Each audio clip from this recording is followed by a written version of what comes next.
조갑제 TV 시청자 여러분 안녕하십니까? 2019년 12월 12일 밤입니다.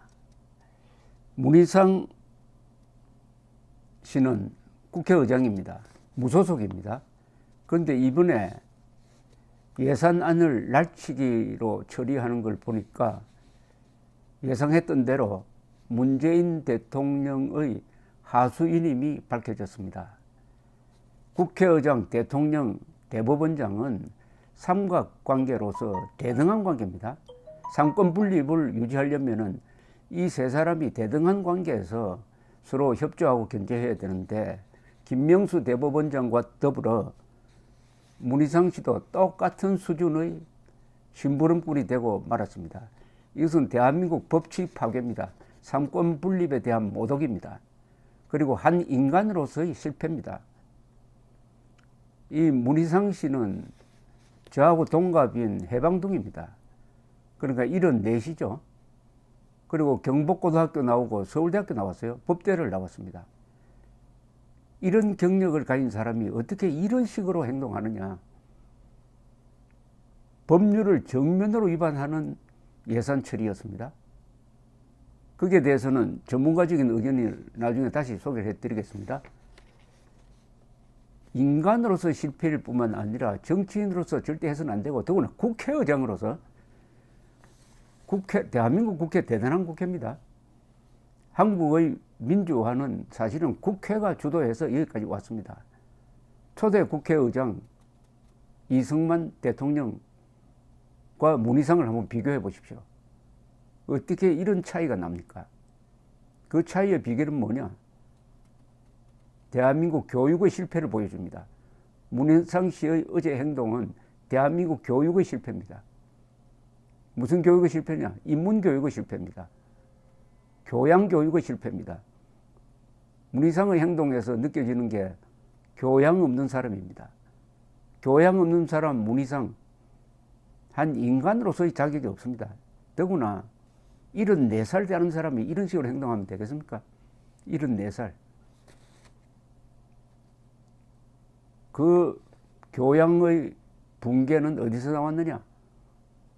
한국 사람들이 자주 국방 의지를 포기하고 한자를 포기함으로써 한국어를 망가뜨려버리고 명문고등학교가 사라져버리고, 이런 모든 게 합쳐져서 분별력을 잃고 체면을 잃고 오로지 권력 투쟁에 모든 것을 거는 치사한 사람으로 되어가는 과정에서 대표 선수가 문희상이라는 사람입니다.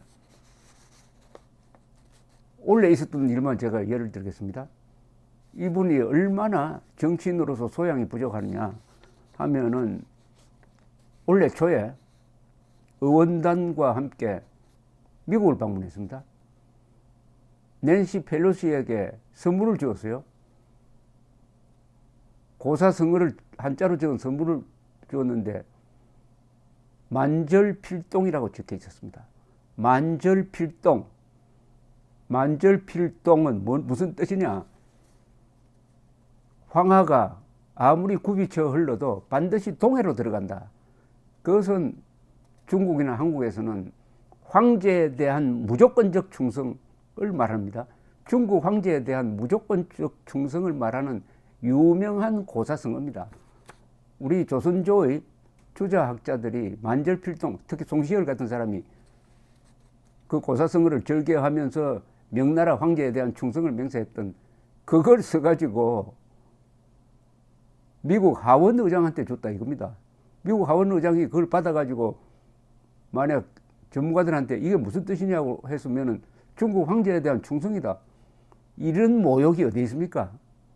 아니, 미국 사실 권력 서열로는 제2인자인 민주당 하원 의장에게 중국 황제에게 충성하라는 충고 아닙니까? 그리고 한국은 이미 시진핑에게 충성을 하고 있으니까 미국도 중국에 충성하라는 이런 메시지 아니면 그게 무슨 뜻이겠습니까? 또 그 여행길에서 뭐라고 또 이야기를 했느냐 하면은, 일본 천황에 대한 이야기를 했습니다. 일본 천황에 대한 이야기는 이런 식으로 했어요. 당시 천황입니다. 아키히도 일왕이라고 그랬어요. 일왕. 아키히도 일왕의 아버지는 전쟁의 주범이다. 말하면 전범이라는 거죠. 전쟁의 주범이다. 그 전쟁 주범의 아들인 아키히도 일왕이 위안부의 손을 잡고 잘못했다고 사과하면 문제가 해결된다.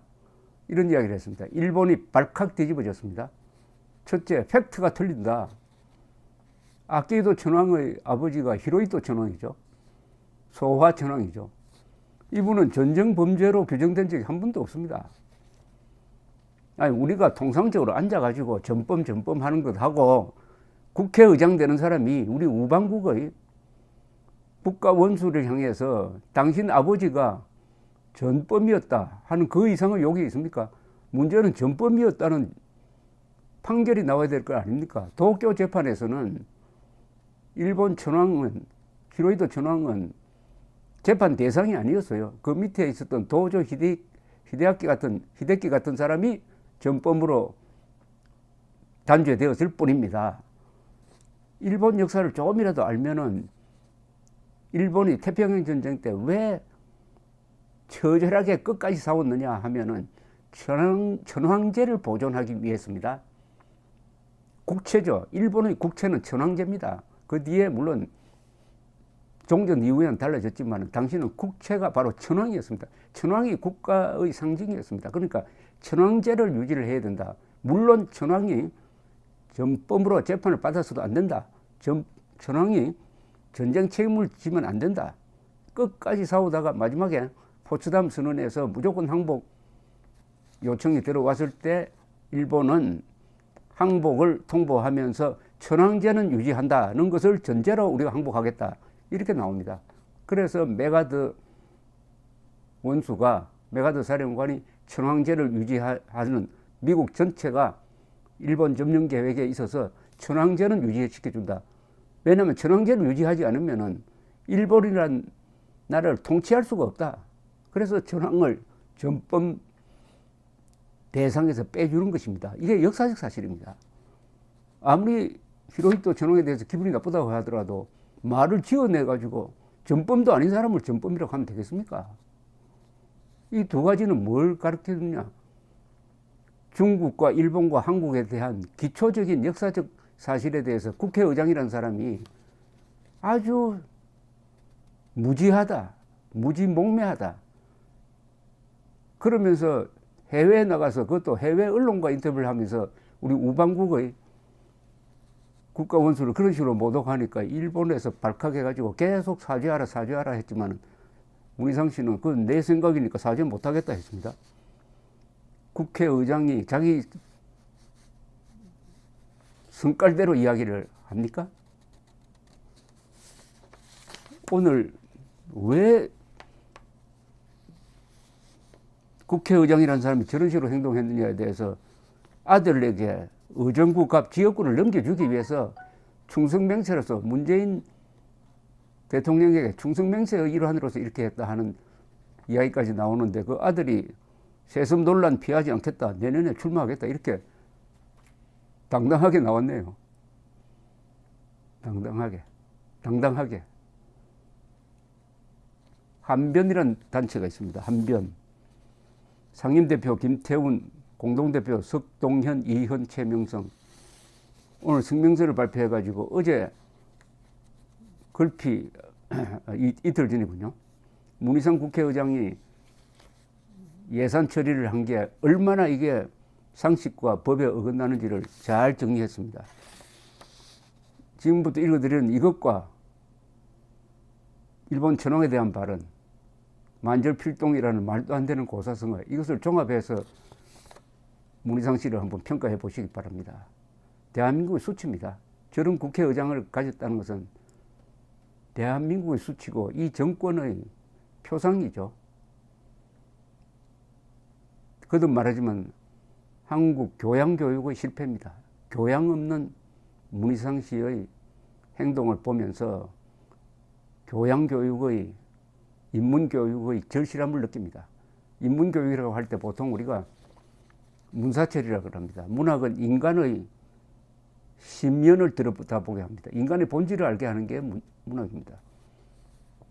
철학은 사물의 원리를 가르쳐 주는 거죠. 그리고 역사는 문명 발달의 기록입니다. 그리고 여기에 예술, 스포츠 이렇게 되면 전인교육이라고 그러죠. 이런 교양교육을 일찍 소년기 때 받으면 밑변을 크게 그리게 됩니다. 그러면 꼭지점이 높아지는 거죠. 인문교육을 고등학교 전후해가지고 받아야 그 인간이 클 수 있는 큰 인물이 된다 이겁니다. 문희상 씨는 나이로 봐서는 고등학교나 이럴 때 문학책도 좀 읽고 김형석 선생의 키게르 쾌골에 대한 책도 읽었을 나이인데 어떻게 행동을 이렇게 하느냐. 정치에 들어가면 사람이 이렇게 바뀌느냐. 그렇더라도 이건 도가 심합니다. 왜냐. 국회가 국회의 권위를 내팽개쳐버리고 국회의 독립성을 포기해버리고 문재인의 부하처럼 행동했다. 이분이 몇 살까지 살지는 모르지만은 아마 지금부터의 생애는 오욕의 여성이 될 것입니다. 또 그렇게 되도록 만들어야죠. 권선징악입니다. 한변 성명은 이렇게 나옵니다. 지난 10일 밤 더불어민주당과 범비어 군소정당들은 헌법이나 국회법에 아무런 근거도 없는 4+1 협의체라는 정체 불명의 기구를 만들어 제1야당인 자유한국당을 배제한 채 512조 2,504억 원 규모의 2020년 정부 예산안을 기습 처리하는 반의회적 폭거 쿠데타를 자행하였다. 이 과정에서 입법부의 수장으로서 정치적 중립을 지키고 헌법과 법률을 준수하여 적법 공정한 국회 운영을 하여야 할 문희상 국회의장이 자신의 본분을 망각하고 문재인 정부와 여당의 하수인으로 전락하여 일방적으로 정부 여당의 예산안 일방 기습 처리의 주범 역할을 담당하였다.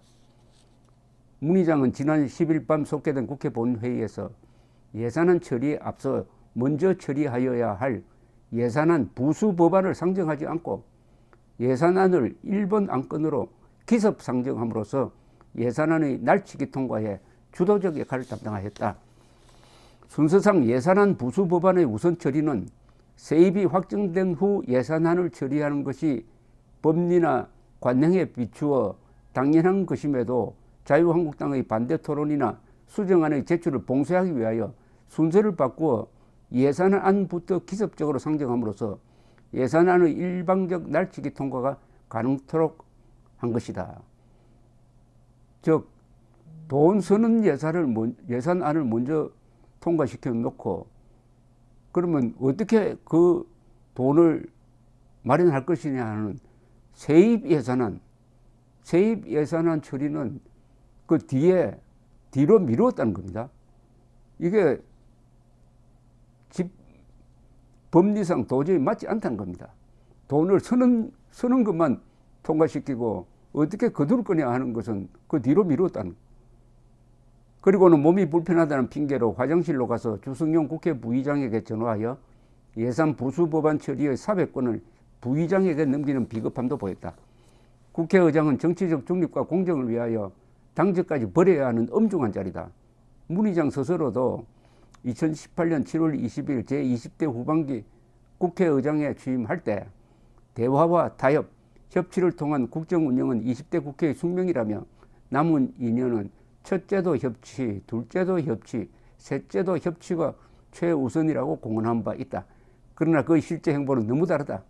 이미 문희상 의장은 지난 4월 국회 사법개혁특별위원회에서 오신환 의원의 의사에 반해 불법 사보임으로 특위위원을 교체하여 공수처 법안 등을 불법적으로 패스트트랙에 지정되게 한 전력도 있다. 과거에도 불법 행위를 했고 이번에도 불법 행위를 했다는 겁니다. 정권이 바뀌어가지고 윤석열 총장 같은 사람이 또 새로운 적폐 수사를 하면은 문희상 씨의 처리가 어떻게 될 거냐? 참 궁금해집니다. 더불어민주당과 친여 군소 위성 정당들의 이러한 날치기 폭거는 장차 예정되어 있는 반헌법적 반민주적 연동형 비례대표제 선거법과 공수처법의 일방 날치기 처리 쿠데타를 위한 예행 연습의 성격을 가진 것으로서 문희상 의장이 의장직에 머물러 있는 한 또다시 반민주적 의회 쿠데타 만행을 저지를 것임에 틀림없다. 문희상 의장은 더 이상 여당과 친여 위성정당들의 그러한 반민주적 의회 쿠데타의 하수인 역할로 자유민주주의 대한민국을 파괴하는 역사의 죄인이 되지 말고 지금이라도 즉시 사퇴함으로써 상권 분립의 한 축인 국회의 대표자로서의 최소한의 본분을 지키기 바란다. 뭐 사퇴할 것 같지는 않는데요. 그러나 기록으로라도 이렇게 남길 필요는 있다는 생각이 듭니다. 기록으로라도 이런 한국 교양교육의 실패를 보여주는 문희상 씨가 어떤 여생을 살아갈지 한번 지켜봐야 하겠습니다. 감사합니다.